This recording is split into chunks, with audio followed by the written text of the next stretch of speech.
Hola chicos, vamos a ver sistema endocrino. Bien, el sistema endocrino es un conjunto de órganos que van a participar en la homeostasis del cuerpo, o sea que mantienen el equilibrio del organismo y lo hacen conjuntamente con el sistema nervioso. Bien, ¿cómo lo hacen? Lo hacen un conjunto de glándulas endocrinas y células endocrinas que segregan hormonas al torrente sanguíneo. Las hormonas son mensajeros químicos que llegan a células que tienen sus receptores para dicha hormona, quiere decir que las hormonas participan únicamente en las células que presentan receptores para dicha hormona. No todas las hormonas van a participar en todas las células, sino que cada célula tiene un receptor indicado para cada hormona.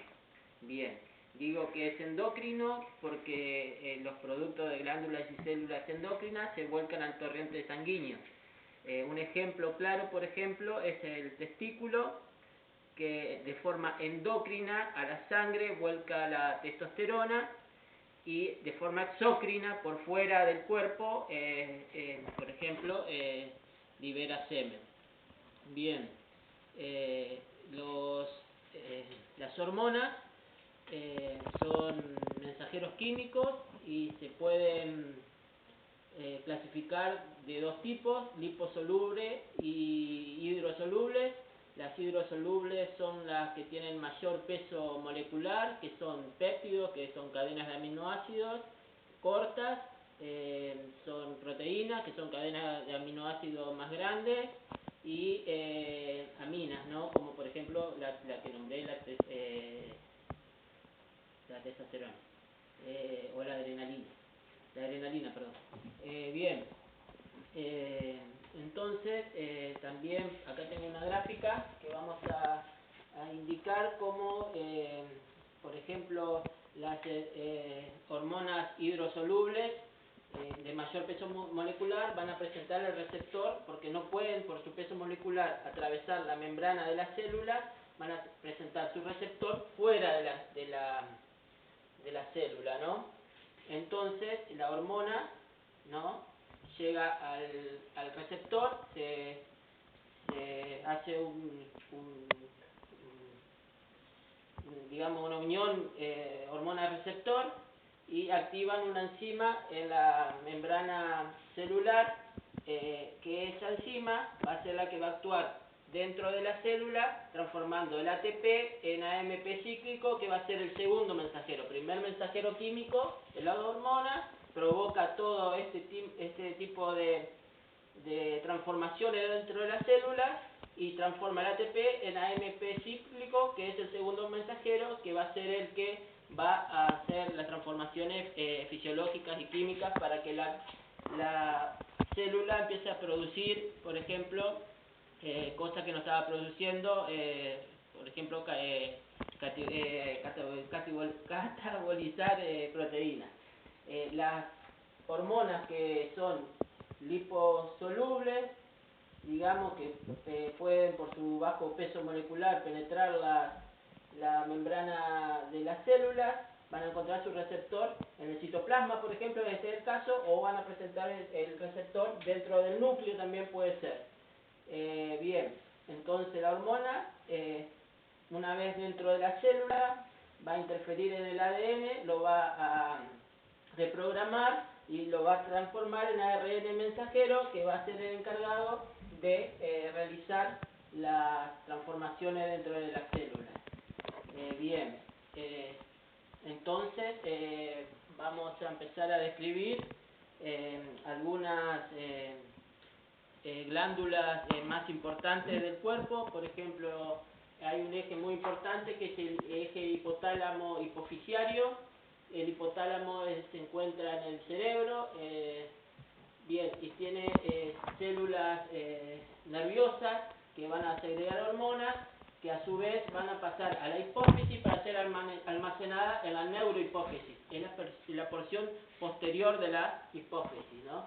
Tenemos el núcleo paraventricular, que va a producir oxitocina, y el núcleo supraóptico, que va a producir vasopresina. que van a ser, como dije, almacenadas en la hipófisis, pero hechas, segregadas por el hipotálamo.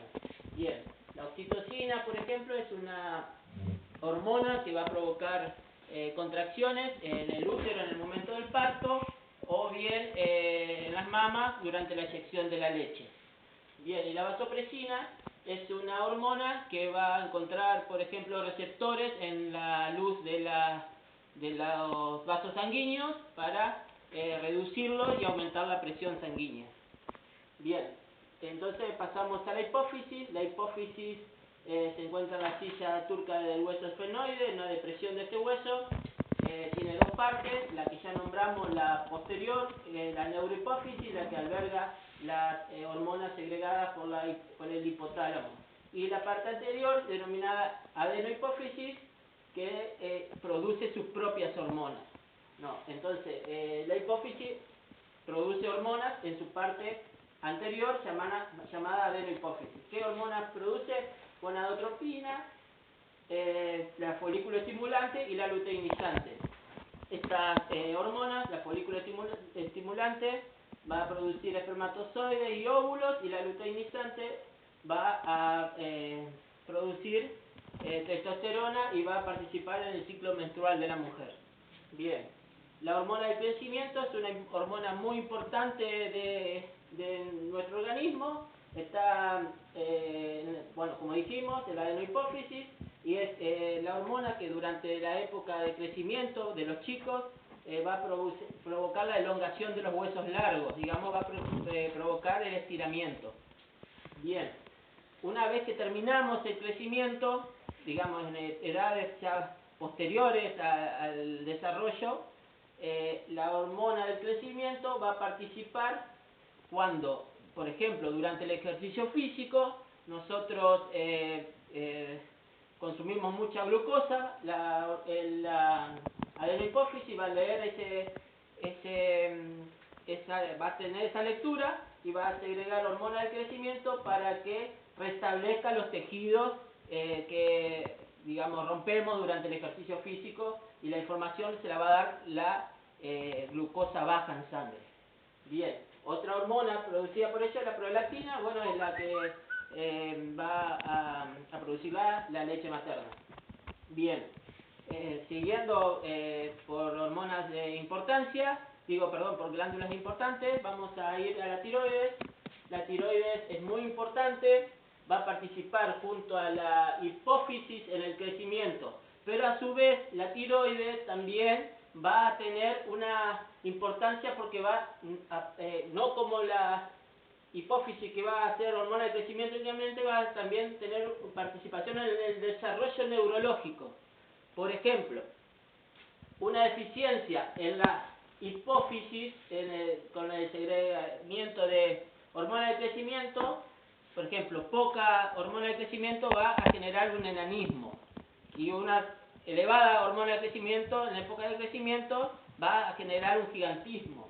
En cambio, la tiroides, si tenemos una deficiencia en la hormona tiroxina, que es la que estamos hablando, ¿no?, que la produce la tiroides, vamos a tener un enanismo con deficiencias mentales, digamos, o va a tener con retardo mental. A eso se le llama cretinismo. Bueno, esa es la diferencia, aunque las dos participan en el desarrollo, la tiroides con la tiroxina participan en el desarrollo y en el desarrollo neurológico también. Bien, es importante la tiroxina también porque incrementa el metabolismo basal, digamos que va a regular eso, que es muy importante. Y lo va a hacer mediante la síntesis de proteínas, el aumento de la síntesis de proteínas, el aumento de la actividad enzimática y el aumento de la lipólisis. Bien, entonces, en la cara posterior de las células foliculares que producen la tiroxina, vamos a encontrar otra hormona que se llama calcitonina, que va a regular la homeostasis del calcio. Es hipocalcemiante, es decir, que va a llevar el calcio que está en la sangre y lo va a depositar en los huesos para fortalecerlo, para darle mayor robustez.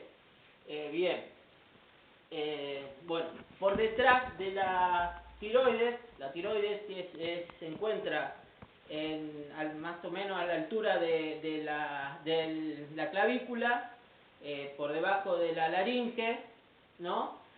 Tiene una forma de H. En su cara anterior, digamos, tenemos la tiroides. En la cara posterior tenemos la paratiroides. La paratiroides tiene una hormona bastante importante que es contraria, digamos, o va a mantener el equilibrio con la calcitonina, que se llama paratormona, que es hipercalcinante, calcemiante. Va a tomar el calcio de los huesos, de los riñones, del intestino, y lo va a llevar a la sangre para optimizar el nivel de calcio en la sangre, ¿no? Bien, bueno, tenemos el páncreas también, que es una célula mixta. Dijimos, así como expliqué los testículos, que tiene una parte endócrina y otra exócrina, bueno, el páncreas también. El páncreas, de forma exócrina, la parte de los acinos pancreáticos van a enviar al duodeno jugo digestivo. Pero la parte que más nos interesa, porque estamos hablando del sistema endocrino, es la parte endocrina, que en los islotes de Langerhans va a producir 3 hormonas muy importantes. La que más se encuentra produciéndose en estos islotes es la beta, la muy conocida insulina.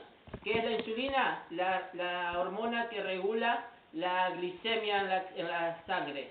Digamos, si nosotros comemos, por ejemplo, incrementamos los niveles de glucosa en sangre, empieza a participar la insulina para llevarlo a las células y que pueda sintetizarlo. Bueno, una deficiencia en la insulina, ya sea porque dijimos que la insulina, que los órganos o células presentan receptores para cada hormona, ya sea por una deficiencia de la lectura de esos receptores a la insulina o porque no se estuviera produciendo insulina, podemos contraer una enfermedad que se llama diabetes. Esta diabetes tipo 1, diabetes tipo 2 son las que se pueden contraer por deficiencia de insulina, ya sea por no producción de la insulina o por que la célula no tenga la lectura o no tenga los receptores adecuados o bien, digamos, para tomar la insulina que viene en la sangre. Bien, después tenemos las células alfa, que por ejemplo es el glucagón. El glucagón es hiperglicémico, digamos, que va a aumentar la glicemia en sangre. ¿De dónde la saca? Metabolizando, por ejemplo, el glucógeno. Va a estimular, por ejemplo, el hígado, que tiene reserva de glucógeno, y lo va a degradar al glucógeno, va a formar glucosa y lo va a transportar a la sangre para elevar los niveles de azúcar en sangre. Bien, y las células delta, la somatostatina. La somatostatina es la que regula la participación del glucagón y la insulina en sangre para poder tener los niveles adecuados de glucosa en sangre, digamos. Va a ser inhibidora de ambas hormonas. Bien, bueno, vamos con una última hormona, que es la suprarrenal, que está por encima de los riñones. Digamos, son 2 riñones, 2 glándulas suprarrenales. En estas son importantes 2 áreas. Una es la corteza, que tiene 3 zonas. Glomerular, que va a segregar aldosterona, la aldosterona tiene una similitud en sus funciones con la vasopresina, que es la que vimos en la hipófisis. La zona fascicular, el cortisol es antiinflamatorio y aparte hiperglicemiante. En las situaciones de estrés, por ejemplo, nos asustamos o un ejercicio físico intenso, el cortisol va a tomar el azúcar, ya sea de las reservas de glucógeno, y en situaciones de estrés la va rápidamente llevar al torrente sanguíneo para que sean utilizadas. Y en la zona reticular, un poco menos importante, las gonadocorticoides, que forman caracteres sexuales secundarios, por ejemplo, la formación de vello púbico y axilar. Bien, y en la zona de la médula suprarrenal vamos a encontrar la adrenalina. La adrenalina va a ser lo contrario del cortisol. En las situaciones de estrés va a provocar taquicardia y aumento de la frecuencia respiratoria también y la presión arterial. Para tomar la glucosa de la sangre, obviamente con la frecuencia cardíaca más rápida, se va a transportar más rápido la glucosa, con la frecuencia respiratoria más rápida se va a sintetizar más rápido la glucosa y con la presión arterial también, vamos a tener niveles, digamos, energía espontánea bien rápida, digamos. Eso es en situaciones de estrés. Bueno, creo que hablé bastante ya, espero que les sirva lo que les estuve diciendo y muchas gracias, abrazo a todos. ¿Cuánto fue el video?